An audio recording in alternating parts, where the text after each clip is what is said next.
Ivo first drove the Bugatti Veyron in 2005. With a then unheard of 987 horsepower, it comprehensively blew us away.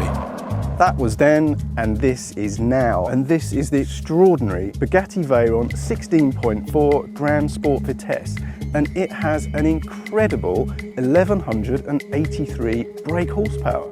Key differences between the original Veyron and this include revised cooling intakes on the front, 4 bigger turbochargers, lighter wheels, and for this, the open-top Grand Sport version, carbon fibre intakes either side of the engine.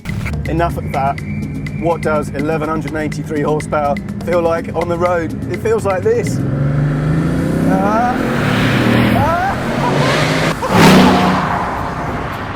And how does the Bugatti Grand Sport Vitesse handle the corners? Well, it handles them pretty well, actually. The car feels much lighter than you would expect. The engine and gearbox alone, it weighs around 650 kilos. And I must admit, before I drove this car, I was expecting all of that mass to feel like it was going to overtake the front and move around, but it contains that mass so well. But overall, this is a really well-balanced car. It's really responsive to either more gas or less gas, or more steering and less steering. And you need that on a car like this because everything just happens so much faster. I mean, here we go on the exit of a corner, second gear. Wow! I mean, that just felt like there wasn't a straight there. It felt like we just leapt from one corner to the next. On the braking side, you have carbon ceramic brakes all round, and they offer really fantastic braking performance. The pedal feel is obviously, we often complain on Evo about pedal feel for carbon ceramic brakes. Sometimes you have a dead spot at the very top. Well, actually, the top of the pedal, the really important piece of feedback at the top of the pedal, it's really good. And you also have, I wouldn't say it's a soft pedal, but it's not a hard pedal either. So you have really nice progressive action. A bit more ABS there, turn in, a little bit of understeer. This corner tightens up. Thankfully I've been through here before, otherwise I'd be in that rock. Great direction change. Off we go again. See, I didn't get the full 1200 horsepower there, a mere 900. That was a mere 600. One of the great little treats about this car is watching the rear spoiler activate.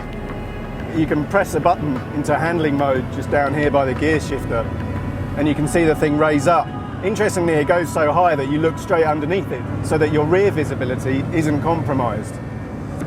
I do wish I had a little bit more mid-corner feedback from the steering. The turbo lag is curious. The turbo lag accentuates the sensation of acceleration.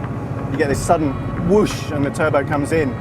But actually, there are on occasion when you're in a corner, second gear, and you're ready to go, and you're waiting, and you're waiting, and you're waiting, and then off. A normally aspirated engine will always deliver that crisper throttle response. But then a normally aspirated engine is never going to get you to 1200 horsepower on the road. Often on Evo, we bemoan the lack of a manual gearbox in supercars, or any cars, to be honest.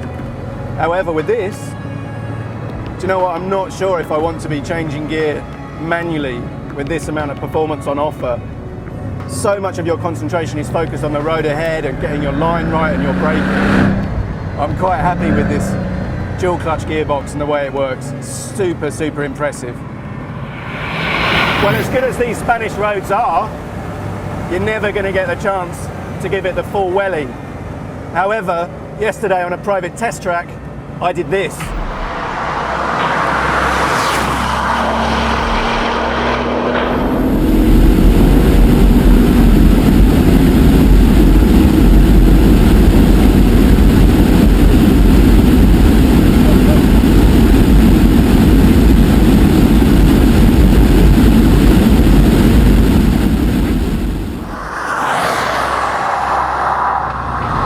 That was 228 miles an hour with the roof off. How did it feel? Well, the car felt very, very stable. I didn't need to grip the steering wheel very hard. It was really, really nice just to keep the car on a dead straight course. Didn't really feel I was getting affected by any crosswinds. It was a little bit windy. Overall, the car felt super stable, and this is the incredible thing. This is a road car. It's a road car with no roof. So the only way I can really describe the sensation you get when you're pushing this car hard, and it's a cliche, and I hate to say it, but it does feel like when you're on the top of a roller coaster, and you get that feeling of hesitation, a pause, and then you drop over the edge. And that's that feeling in this car. Except that feeling just goes on and on and on. It's so exciting. You know, I thought I knew fast cars. I'm very fortunate being the editor of Evo. I've driven Enzos and Carrera GTs and all sorts of weird and wonderful cars. But this really is another league. Some GTR fanboys who are watching this video will say, yeah, but you know, a GTR is just as quick and it's, you know, a fraction of the price, blah, blah, blah. We love the GTR. It's an extraordinary car, and actually to 60 miles an hour, very similar figure, very similar, you know, two and a half seconds or so. But the extraordinary thing about this car is that 60 to 100 feels just as violent as 0 to 60, and 100 to 150 feels just as violent as 0 to 60. It just keeps going. I wish you were here. I wish you were sat next to me now to feel what this is like. It really is an extraordinary experience.